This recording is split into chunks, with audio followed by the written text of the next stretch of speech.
र साथीहरू म वाराणसी घुमेर अब अयोध्या जाँदैछु होइन। यो चाहिँ लोकल ट्रेन थियो। लोकल ट्रेन मैले त्यही 3:30 बजेतिर समातेको होइन।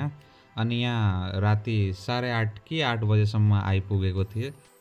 हामीलाई एक्ज्याक्टली अयोध्याको ट्रेन पाएन, त्यही भएर हामीले अयोध्या क्यान्टको लागि बुक गरेको थियो ट्रेन। र अयोध्या क्यान्टबाट हामीलाई आफ्नो रुम पुग्न लगभग 20-25 मिनट लाग्यो। 8 किलोमिटर जति थियो होइन। त्यो ठ्याक्कै राम जन्मभूमितिर हो। र रुम पुगेपछि थोरै फ्रेस भयो होइन।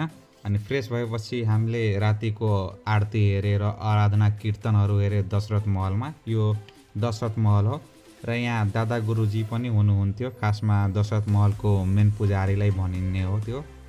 र यहाँ घुमेपछि हाम्रो यो दिन सक्यो र भोलिपल्ट हामी सरयू नदीको लागि गइरहेको थियौँ होइन।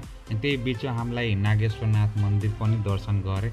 नागेश्वरनाथ मन्दिरमा हामीलाई लगभग 20देखि 25 मिनट लाग्यो।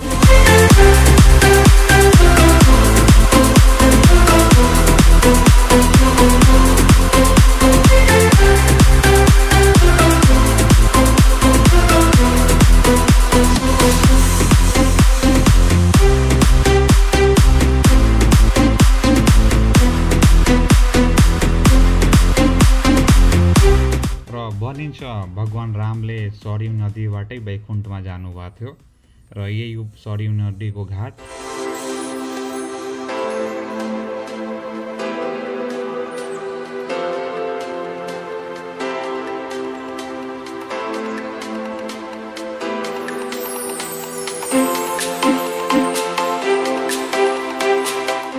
र सरयू नदीको दर्शन भएपछि हामी हनुमानगढी मन्दिरतर्फ लागे। भनिन्छ राम जन्मभूमि मन्दिर हेर्नुभन्दा पहिला हनुमानगढी मन्दिर जानु नै पर्ने हो। र हामी लता मङ्गेशकर चौक हुँदै त्यहाँसम्म पुगे।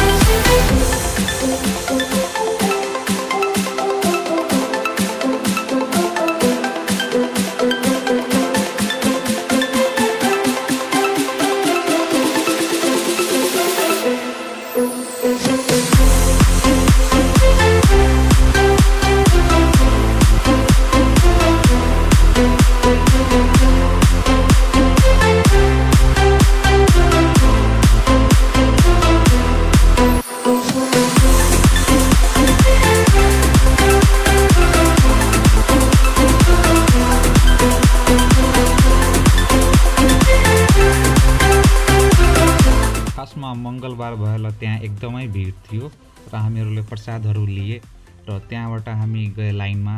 र लाइन हामीले लगभग आधी घन्टा जति बसे र आधी घन्टा लाइन बसेपछि हामी त्यहाँ राम जन्मभूमितर्फ लाग्नेछौँ।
दर्शन गर्नुभन्दा पहिला हाम्रो बाटोमा फेरि दशरथ महल थियो र त्यसपछि हामी दशरथ महल गए। अनि यसपछि मात्रै हामी राम जन्मभूमि अथवा राम मन्दिर जानेछौँ। र यो हो दशरथ महलको दिनको सिन। र यहाँ धेरै टुरिस्टहरू आएको थियो र यो सेतो सेतो टोपीवाला महाराष्ट्रको थियो। खासमा मुम्बई भनिन्छ त्यहाँ।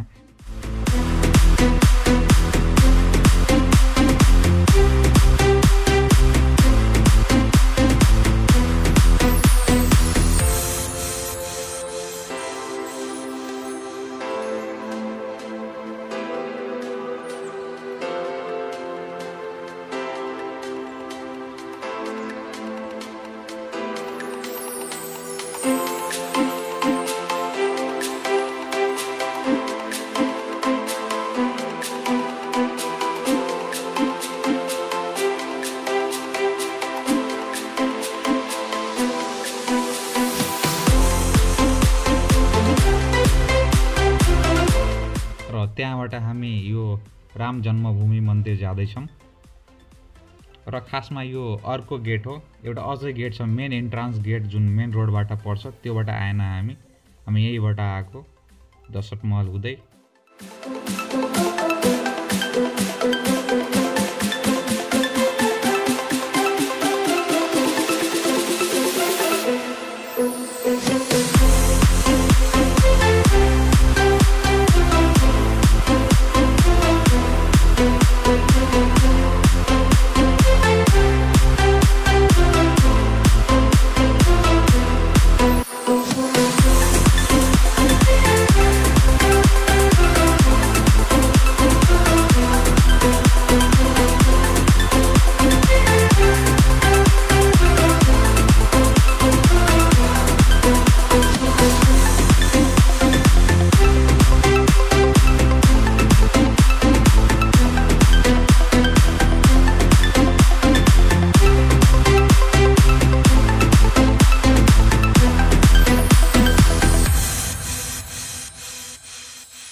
र खासमा यो लक्कर हो, फोनहरू जम्मा गर्ने ठाउँहरू, र यहीँसम्म फोन अलाउ थियो, यसपछि फोन अलाउ थिएन। यसपछि हाम्रो पर्सहरू जम्मा गरियो र क्यास र ज्वेलरीहरू अलाउ थिएन लक्करमा।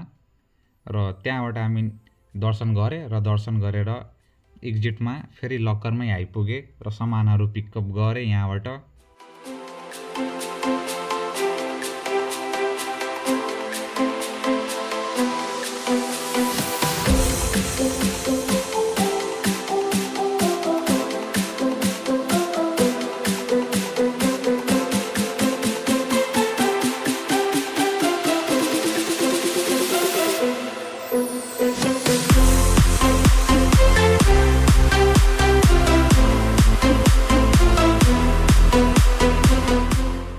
सो राम मन्दिर घुमेपछि फेरि हामी भण्डारातर्फ लागे र भण्डारामा खिचडी थियो। खासमा मसला मिलाएर खिचडी बनाइएको थियो र त्यो खिचडी एकदमै डिफ्रेन्ट थियो र एकदमै स्वादिष्ट थियो।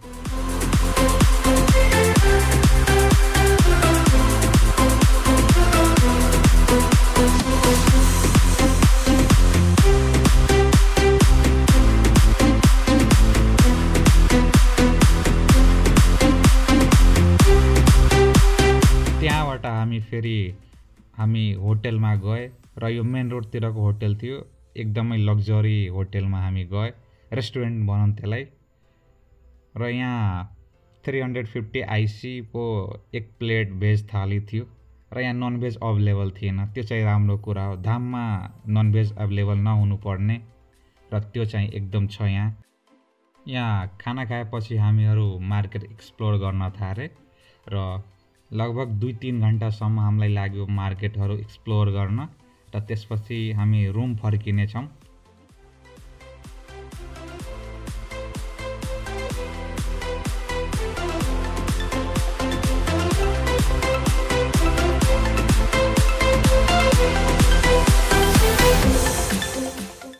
र रुममा हामी एकछिनको लागि रेस्ट गरे, लगभग 30देखि 40 मिनट, र फेरि फर्के हामी कनक भवनतिर। र बाटोमा एकदम धेरै कुराहरू सपिङ गर्नुपर्ने थियो र हामीले घरको लागि सपिङ गरे र एउटा रामचरितमानस पनि लिएको थिएँ। मम्मीले 3 वर्षदेखि भनिराख्नु भएको थियो त्यो बुक किन्नलाई, र गीता प्रेसको रामचरितमानस मैले त्यहाँ किने र यो कनक भवन हो।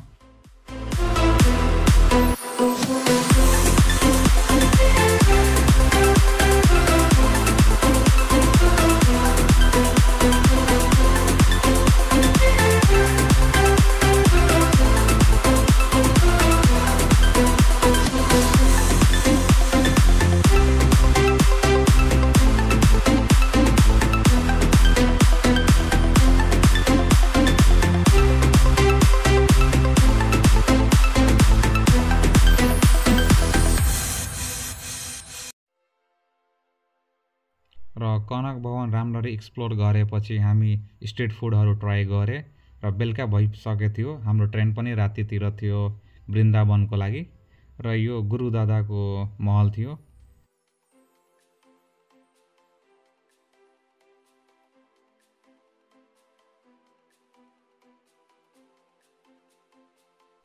त्यसपछि हामी होटल फर्के प्याकिङ गर्नलाई र यहाँको स्ट्रिटमा के नोटिस गरेँ मैले कि लाइटहरू के अरे गद्दाको सेपमा छ कि त तीर धनुषको सेपमा छ, केही न केही स्पिरिचुअलसँग कनेक्ट गरेर ती लाइट डिजाइनहरू गरेको छ। र यो हाम्रो रेलवे स्टेसन अयोध्याको र हामीले स्लिपर क्लास बुक गरेको थियो र अब हामी जान्छौँ